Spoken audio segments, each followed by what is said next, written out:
A lot can happen to our portfolio over periods of time. Recessions happen, market crashes occur, and investors can lose a lot of money. For example, in 2008, investors lost over 50% of their money in just a year. Imagine that. One day you think you have all of this money in your portfolio, and then you come back 1 year later from a long holiday and you've lost half of your money.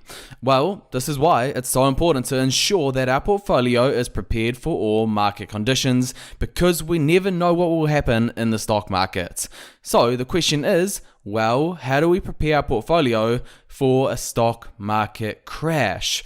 Well, one of the greatest investors of all time, a guy by the name of Ray Dalio, has already answered this question. A couple of years ago, he came out and shared with the world his all-weather portfolio. What I want to do with this video is go over that all-weather portfolio for you and look at each individual part to it and see why it performs so well in all market conditions, but especially in market crashes.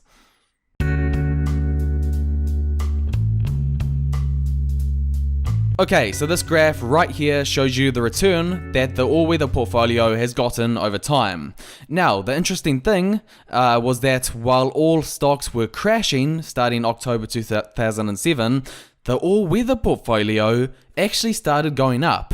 Remember, from October 2007 to March 2009, the overall US stock market crashed 55%. Ray Dalio's portfolio only went down slightly a couple of percentage points over that same period.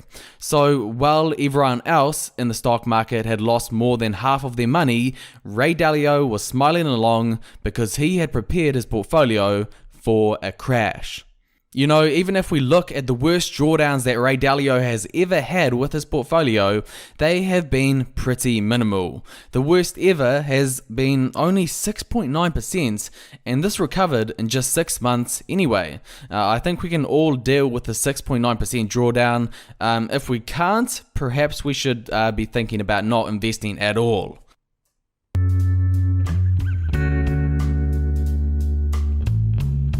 So I just want to give credit to this website called lazyportfolioetf.com because they were the ones that made this graph here, helping me be lazy and not create it myself. So this is Ray Dalio's all-weather portfolio, and I'm just going to say now that at the end of this video, I'm going to give you some really interesting insights into the overall return of this portfolio long term. So stay tuned for that. But we're going to start with the asset that I like to own the most, the asset which Warren Buffett also likes to own the most, and that is stocks. The all-weather portfolio has just 30% of it in stocks, and the stock that they own is an ETF under the ticker symbol VTI.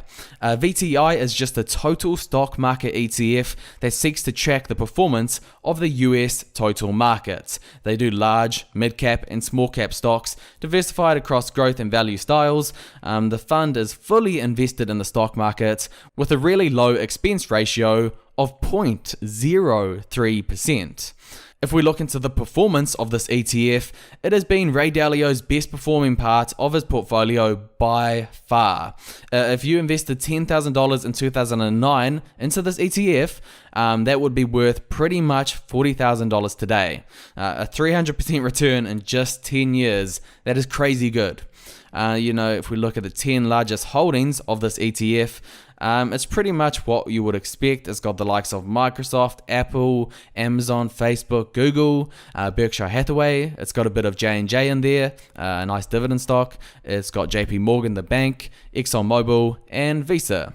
But going back to this fund's performance, which is really good, a lot of people would argue that Dalio should have had more than 30% of his portfolio in this ETF. And I would say he definitely should have owned more stocks during this period, which is one of the reasons why I like Buffett, because he knows the power of owning stocks, owning businesses.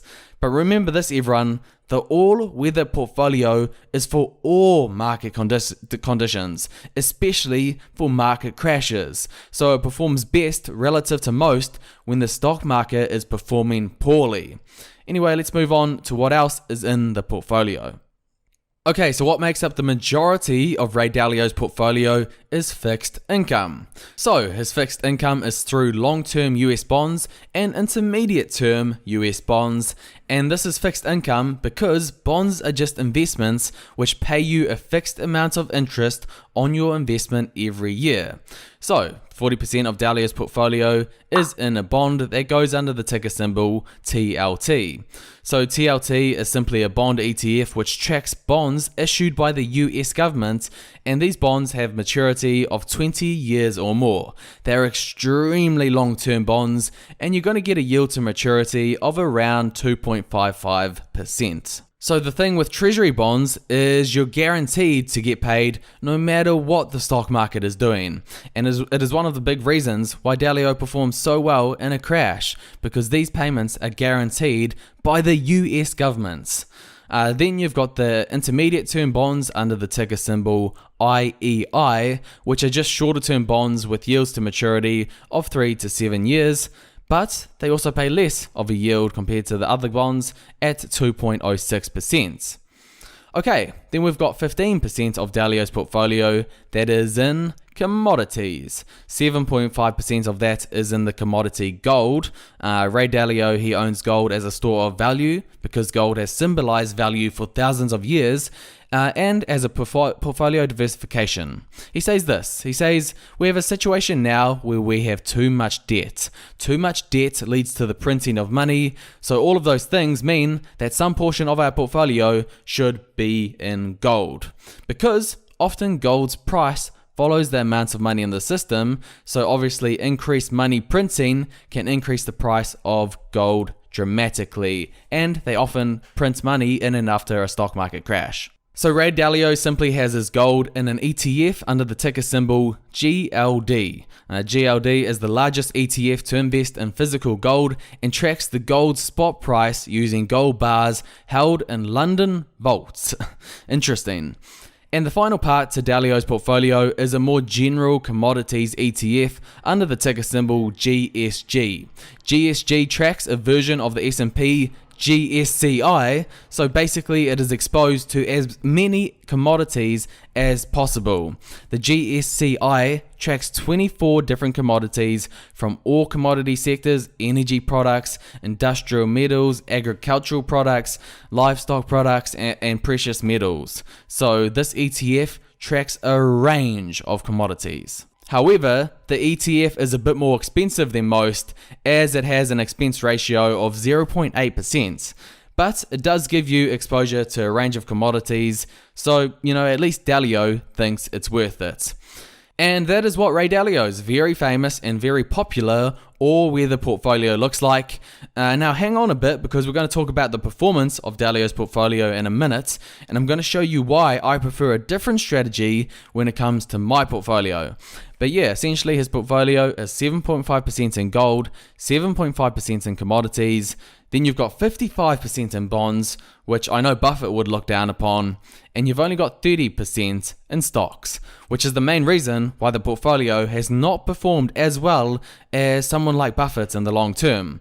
Because you think about it, what are stocks? Stocks are businesses, and over the long term, stocks are going to produce items and make money. Make the shareholders money. That's the main point of stocks. So stocks over the long term are the better asset to own out of bonds or commodities. Ask Buffett and he will tell you the exact same thing. Now, I just want to finish this thing off with looking at the overall return of Ray Dalio's portfolio. So if we look at this, okay, this section says capital growth and historical returns.